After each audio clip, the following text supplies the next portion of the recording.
बिस्मिल्लाहिर्रहमानिर्रहीम।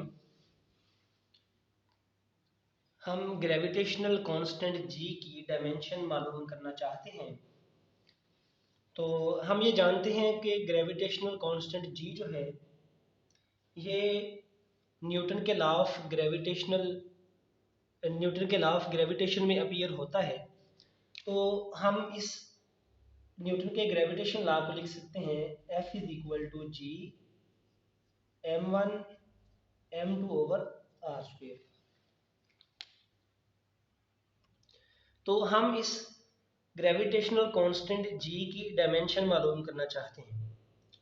अगर इस तरह से किसी फार्मूला में कोई कांस्टेंट या कोई नंबर हो उसकी डायमेंशन मालूम करने का कह दिया जाए, कोई कांस्टेंट हो या कोई फिजिकल क्वांटिटी हो एक फार्मूला के अंदर, जब उसकी डायमेंशन मालूम करने का कहा जाए तो सबसे पहला ये काम करें कि आप उस क्वांटिटी को या उस नंबर को सेपरेट करें।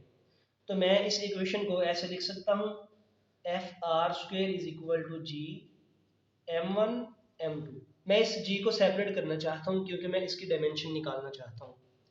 और फर्दर यहाँ से मैं इसको लिख सकता हूँ g इज इक्वल टू, ये दोनों टर्म्स इधर आके डिवाइड होंगी, Fr² m1 m2। अब इस g की डायमेंशन निकालनी है तो मैं इसको स्क्वायर ब्रैकेट में बंद कर दूंगा जो कि डायमेंशन का सिंबल है। इस तरफ जो क्वांटिटीज़ हैं मैं उनकी डायमेंशन लिखूंगा, फोर्स की डायमेंशन, r² की डायमेंशन, मैस m1 की डायमेंशन और मैस m2 की डायमेंशन।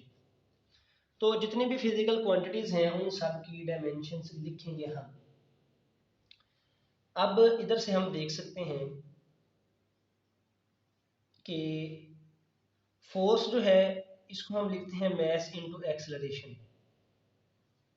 जब भी किसी क्वांटिटी की डायमेंशन निकालनी है तो उसका एक ही रूल है कि देखें कि वो क्वांटिटी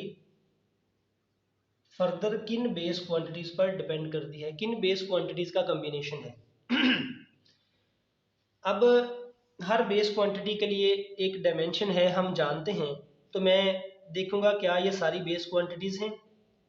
मैस ये बेस क्वांटिटी है, आर डिस्टेंस है, इसका यूनिट मीटर है, ये बेस क्वांटिटी है, ये फासले का स्क्वायर है। मैस बेस क्वांटिटी है लेकिन एक्सेलरेशन बेस क्वांटिटी नहीं है। तो मैं एक्सेलरेशन को फर्दर बेस क्वांटिटीज़ में कन्वर्ट करता हूँ। सो आई राइट इट एज, ये है मैस m। और एक्सेलरेशन के बारे में हम जानते हैं it is defined as velocity over time, और ये साथ आ जाएगा r² और ये है बटे में m1 m2। और फर्दर अगर मैं देखूं तो ये मैस है, टाइम बेस क्वांटिटी है, उसको मैंने सेपरेट कर लिया इधर बटे में। और वेलोसिटी बेस क्वांटिटी नहीं है, वेलोसिटी को हम डिफाइन करते हैं डिस्प्लेसमेंट ओवर टाइम।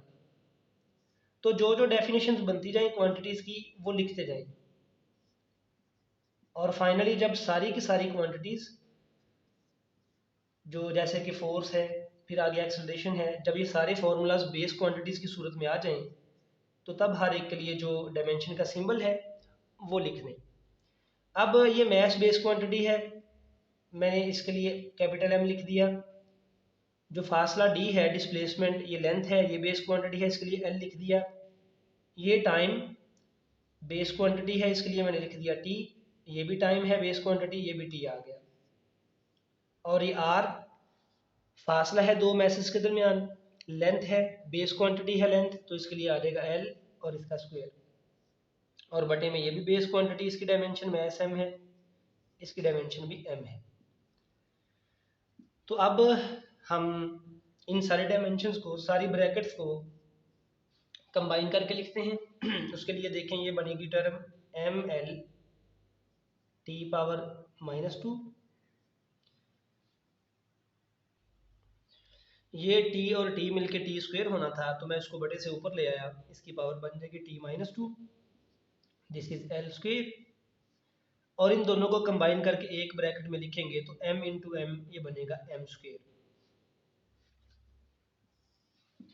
अब g की डायमेंशन है, इनको एक ब्रैकेट में लिखें मिला के, ये है m, l, t-2, और ये जब ब्रैकेट में कंबाइन करके इसके साथ लिखेंगे ये बनेगा l स्क्वेयर, बटे में m स्क्वेयर है तो ये ऊपर आएगा तो इसकी पावर -2। अब इसको देखें, ये भी कंबाइन करके लिखें, ये m पावर 1 है, l power 1, t-2 l square m power -2, ये m और ये m कंबाइन करके लिखें पावर 1 -2, ये l की पावर 1 है और ये l स्क्वेयर है +2, और ये है t पावर -2। सो m की पावर 1 -2 ये बनेगा m पावर -1, l की पावर आएगी 3 और t की पावर आएगी -2। This is the required answer, that is the dimension of gravitational constant g।